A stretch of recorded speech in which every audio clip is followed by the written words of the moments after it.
All right, so I got to come here and give my 2 cents on a very important topic in the fight game right now. I feel like everyone's talking about it. I feel like even though Jerron Ennis and Zayas is coming up, we got Abdullah Mason making a title defense soon and things like that. Even Spence versus Tim Tszyu ain't that far away.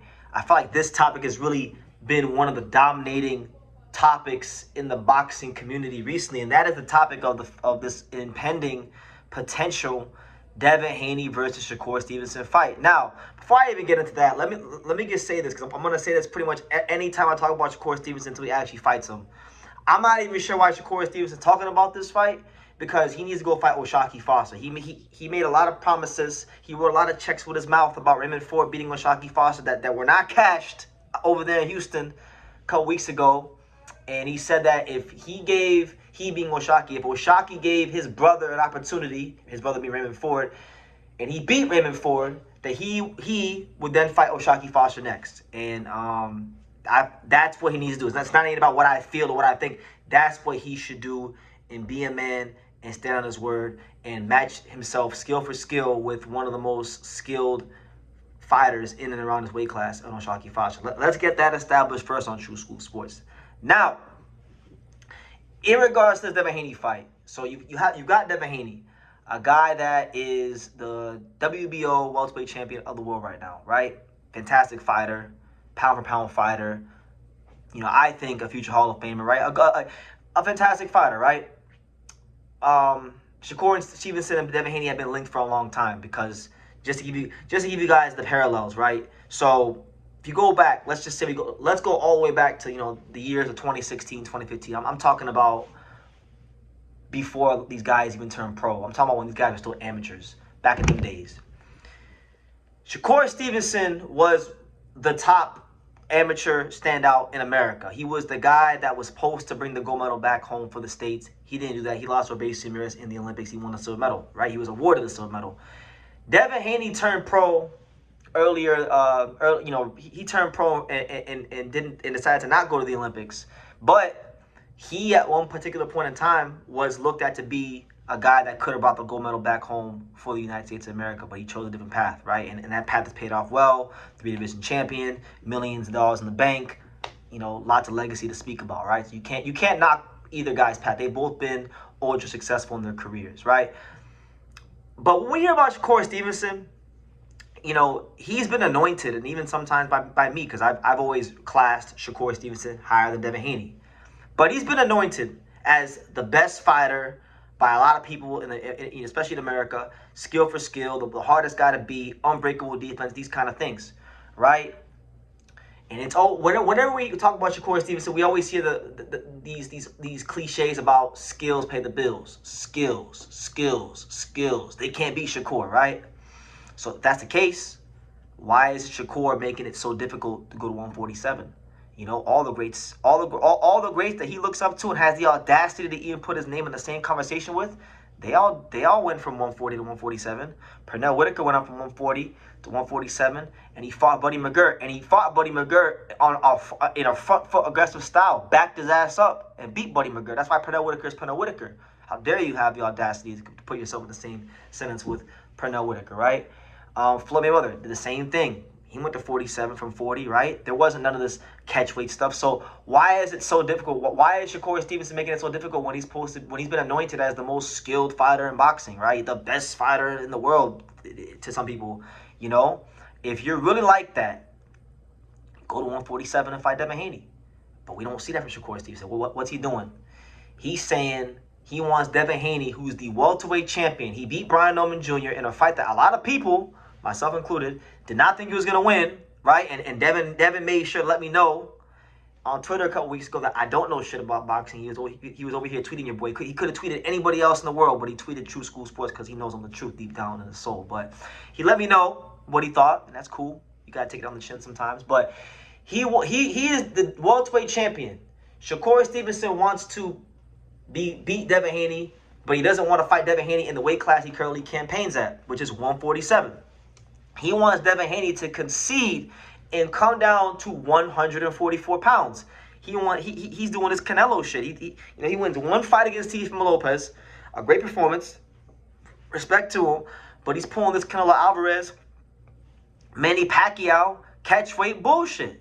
If you really think you like Floyd, if you really think you like Pernell and Ray Leonard and all these great fighters that you compare yourself to, what is so difficult about going to 47 to fight Devin Haney? And I say this as somebody who, I'm not no big Devin Haney fan. I like Shakur Stevenson more than Devin Haney. I've got videos from 2018 on this channel talking about Devin Haney and Shakur Stevenson at early stages of their career. And I've always said that Shakur Stevenson will have a better career than Devin Haney, that Shakur Stevenson is better than Devin Haney. But one thing about me, no matter which side of the spectrum I'm on with fighters, fights are won in the ring. Fights are not won off of my opinion or reputation. You have to get in the ring and you got to settle these disputes, right? So even if I think Shakur Stevenson is better than Devin Haney, he needs to go to fight him. And honestly, I'll say it like this. I know Devin Haney has said that he will concede. He will go to 144 pounds and he will fight Shakur Stevenson. But that's whack. That's super whack. If you're really that great, which I think he is, and he's not small. Like Shakur is not this small-ass fighter that he makes himself out to be. He'll be fine against Devin, right? Because skills pay the bills, right? That's what he says. Skills pay the bills. He's chasing greatness, as he's putting the hashtag. So go chase greatness and go to 47 to fight Devin Haney. I feel like, and the crazy thing about it is Devin Haney has called Shakur Stevenson's bluff. He said, you know what? You want to fight at 44? Okay, I'll fight you at 44. And Shakur Stevenson still don't want to fight Devin Haney. He still don't want to fight Devin Haney, even when Devin Haney calls his bluff. So it's like, at some point in time, you got to call a spade a spade. Like, Shakur Stevenson is acting like a diva. He's acting like a diva. Because if you're really that great, you go to 47 and you go snatch that belt from Devin Haney. And then if you don't want to stay up there and if you want to go back down to 40, you can go back down to 40. There's plenty of great fights there for you at 40. But it's like, bro, you won't fight Keyshawn Davis, who's your brother. You won't fight Devin Haney at his actual weight, and you don't want to fight O'Shaquie Foster. So who the hell does Shakur Stevenson actually want to fight? It's getting ridiculous. Like, I think he's an awesome fighter. And I've always thought highly of Shakur Stevenson, not just for 1 year, but longer than most. I'm talking about even before he was even in the Olympics. I was singing the praises and talking highly of Shakur Stevenson back when I met him in April of 2016 at the Barclays Center. You know, I think highly of Shakur. But if you have the audacity, and I know I'm repeating myself and I'm talking in circles, but I gotta keep talking in circles so you guys out there get the point, get the large picture.